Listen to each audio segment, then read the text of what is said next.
안녕하세요. 호주 생생뉴스 Y입니다. 오늘은 호주 인물에 대한 영상입니다. 호주에서 적응하고 사느라 모두 바쁘시겠지만 대한민국 대통령이 누구인지 알듯이 적어도 누가 호주를 이끌고 있는 총리인지는 알아야 할 것 같아서 준비한 영상입니다.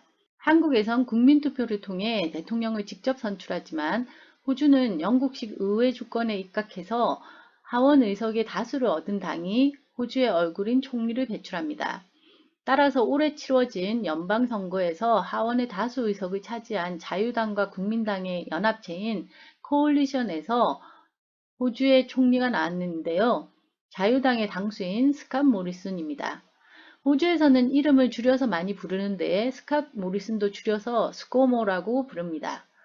작년에 자유당 내 당권에 대한 내부 반발로 어부지리로 총리가 되었다고 평가받는 스코모가 올해 예상을 뒤엎고 연방선거에 승리함으로써 작년 총리 갈아치우기가 자유당에서는 반전의 승리로 확인되었습니다. 그럼 그가 어떤 사람인지 어떤 정치적 성향을 가지고 있는지 알아보겠습니다.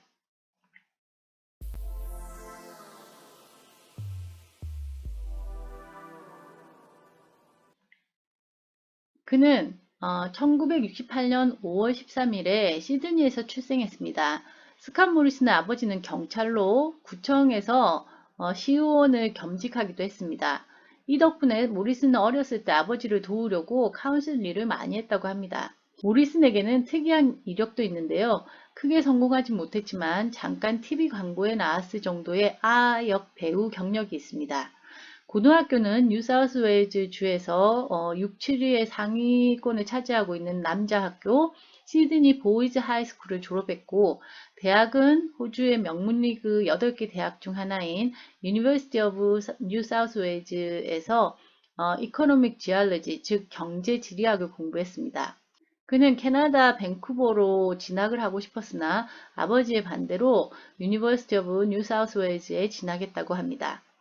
교회를 다니는 종교적인 가족에서 자란 스캇 모리스는 10대 때부터 같은 교회에 다니며 거의 함께 자란 여기 사진에 보이는 제니와 이른 나이인 21살에 결혼했습니다. 1990년에 결혼했는데 이후 둘 사이에 아이가 잘 안 생기자 아이를 가지기 위해서 IVF를 18년 동안 시도했지만 실패했고 결국은 자연적으로 아이를 가지게 되어 지금은 이 사진에 보이는 두 딸이 슬하에 있습니다. 독실한 기독교인으로 2017년에 동성 결혼 국민 설문조사 시에 공개적으로 반대 입장을 냈습니다. 이런 종교적 영향으로 인해 그는 자유당 내에서는 사회 문제에 강경한 보수 쪽에 속합니다. 하지만 경제적인 면에서는 융통성이 있다고 평가되고 있습니다. 모리슨의 외할아버지는 뉴질랜드에서 태어났다고 하고 증조 할아버지는 유명한 시인이었다고 합니다. 모리슨은 샤크스 럭비팀의 팬이기도 합니다. 그의 경력을 보자면 그는 대학 졸업 후 1989년부터 95년까지 프로퍼티 카운슬 오브 오스트레일리아에서 정책연구원으로 일을 시작했습니다. 뭐 부동산 관련이라고 하면 되겠죠. 그리고 1996년 관광 분야로 일을 옮겨가면서 투어리즘 카운슬 등에서 관광청 일로 뉴질랜드에 파견을 나가기도 합니다. 이후 본격적인 정당 활동은 2000년에 시작되었는데 2000년에 뉴질랜드에서 호주로 돌아오면서부터 자유당 정당 활동을 시작해서 자유당 선거 캠페인 등에 적극 참여하면서 정치적인 입지를 늘려갔습니다. 2001년부터는 좀 더 적극적으로 정당 정책 등을 만들어냈고 2003년에는 뉴사우스웨일즈의 지방선거를 치르기도 했습니다. 이 지방선거를 치렀다는 게 후보로 나갔다는 것은 아니고 당 활동을 그만큼 적극적으로 했다는 얘기입니다. 그 이후 2004년에는 정부에 의해 설립된 투어리즘 오스트레일리아에 이사로 가면서 정당 일을 잠깐 쉬었는데 당시 이 인사를 두고도 정치적인 인사 정책이라는 뒷말이 많았고 취임한 지 2년 만인 2006년에는 관광청 장관인 프렌과의 갈등으로 사임을 했다고 합니다. 이 사임을 두고 사실은 모리슨이 자발적으로 사임을 한 것이 아니고 공적 조달 가이드라인을 어겨서 파면을 당했다는 신문 기사가 나기도 했습니다. 그의 실질적인 국회 임무는 2007년 쿡 선거구에서 국회의원으로 당선되면서입니다. 2009년에는 토니 에봇 총리 시절이었는데 그때 이민성에서 일하면서 2013년에는 이민성 장관까지 올라갔습니다. 당시 토니 에봇 정부가 내각을 굴릴 때 모리스는 이미그레이션만 빼고 다른 곳에 가고 싶었는데 토니 에봇이 이미그레이션 장관으로 지정했다는 에피소드도 밝힌 바 있습니다. 스캇 모리스는 이민성 장관 시절에 난민 문제에 강경하게 대처하면서 욕을 많이 먹었습니다. 미립국가 난민 문제에도 보수적인 견해를 가진 모리스는 감정에 휘둘리기보다는 법칙을 중요시해서 스탑 보팅 정책을 밀고 나갔습니다.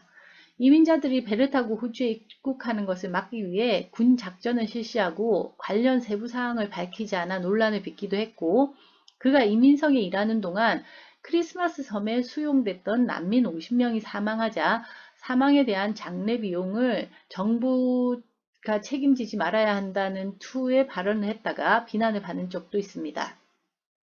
2014-15년에는 사회복지부 장관을 역임했고 2015년에는 연방 재무장관인 트레저러로 일했는데 재무장관 시절에 정부 재정 적자 폭이 줄었다는 업적도 있지만 뱅킹 로얄 커미션, 즉 은행 특검을 적극적으로 반대하면서 경제를 해친다는 논리를 폈으며 이 특검인 로얄 커미션이 실제로 들어가자 금융권 조사를 미루면서 은행 편을 들기도 했습니다. 그러다가 나중에 금융권의 이 범법 행위가 줄줄이 드러나면서 입지가 좀 좁아지기도 했는데요. 스캇 모리슨이 말콤 텀블에 의해 재무부 장관으로 지명되긴 했었지만 강경 보수파였던 그는 중도 온건파인 텀블과 자주 갈등을 빚었다고 합니다. 그로 인해 주로 보수 지지 세력이 많던 자유당에서 지지율을 높일 수 있었다고 하는데요. 의외로 경제정책에서는 자유주의를 섞은 정책을 실시하였고 이 부분이 나중에 총리로 선출된 동력으로 보입니다. 처음에 당권 경합을 벌였던 피터 더튼도 강경 보수파인데 마지막에 이 스캇 모리슨이 총리로 선출될 수 있었던 것은 텀블 쪽의 이 온건파표를 어느 정도 흡수했기 때문으로 보입니다. 사실 난민 정책에 강경책을 썼다고는 해도 그가 반이민주의자라고 하긴 힘듭니다. 모리슨이 외국인 비자를 제한하는 이민 정책을 이어가긴 했지만 이는 이미 토니 에봇 때부터 나온 정책이고 모리슨 정부 하에서는 기술 이민이나 지방 정착 이민에는 우호적인 관문을 넓혔기 때문입니다. 그가 총리가 된 것은 예상외로 어부질이라는 표현이 적당합니다. 보수 정당인 자유당에서 중도 성향이 강했던 말콤 텀블은 동성애 투표도 하고 공화제로의 전환 등도 고려하는 등 진보적인 성향을 가져서 자유당 내에서 인기를 잃어가던 중이었습니다. 그런 텀블이 위기를 맞이한 것은 에너지 환경 정책입니다.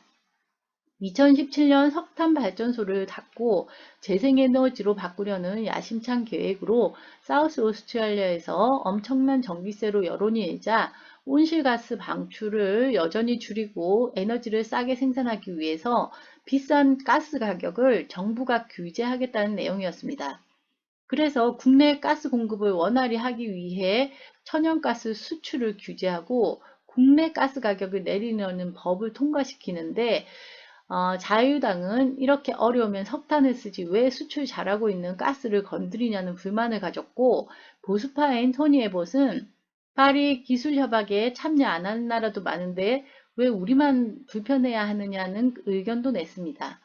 첨블 총리는 온실가스 감축 정책에는 강경했지만 보수파들의 반대가 심해 텀블 총리의 퇴진을 촉구하는 의원들이 생겨났고 결국 이 충돌로 내가 대신 총리를 하겠다고 나선 보수 강경파 내무부 장관이었던 피터 더튼과 대결을 하게 됩니다. 이 피터 더튼이 도전한 첫 당권 경쟁에서 텀블은 의외로 48대 35로 이기면서 계속 총리직을 유지하나 했는데요. 피터 더튼은 이 실패에도 포기하지 않고 다시 겨뤄보자고 나서게 됩니다. 그래서 이미 실패한 경선을 다시 하자는 게 말이 되냐며 텀블은 이 판결을 의회에 맡겼는데 의회에서는 당의 과반수가 동의하면 2차 투표도 가능하다는 의견을 냅니다. 이 판결에 힘입어 더튼은 과반수의 사인을 받아 텀블에게 다시 겨뤄보자고 나서게 됩니다. 이렇게 다시 당권 경쟁을 하고 나서자 텀블 입장에서는 아니 이건 바꿀 때까지 해보자는 게 아니냐며 2차 당권 경쟁에는 후보자로 나서지 않겠다며 사퇴를 합니다. 이렇게 말콤 텀블이 사퇴를 하자 당권에 3명의 후보가 나서게 되는데 피터 더튼과 스캇 모리슨, 줄리 비숍이었습니다.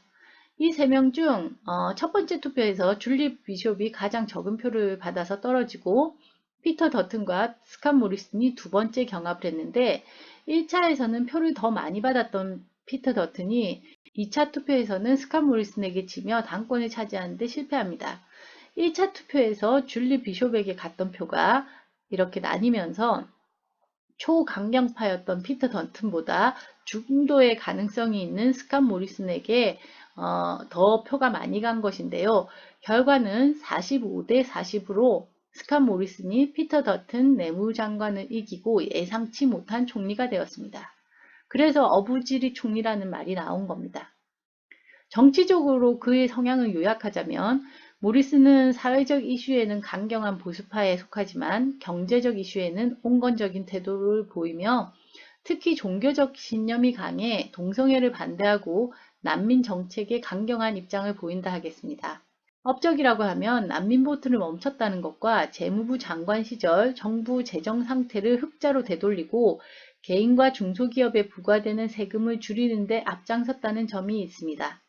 한편으로 비난을 받는 부분은 콜, 석탄 생산을 지지하고 은행의 권리를 찬성하며 소액 예금자의 잠재적 위험을 간과했다는 점입니다.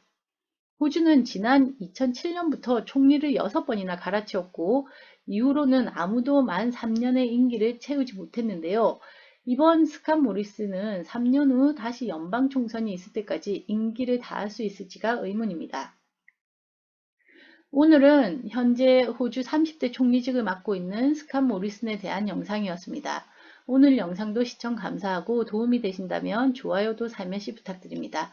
저는 다음 영상으로 뵙겠습니다.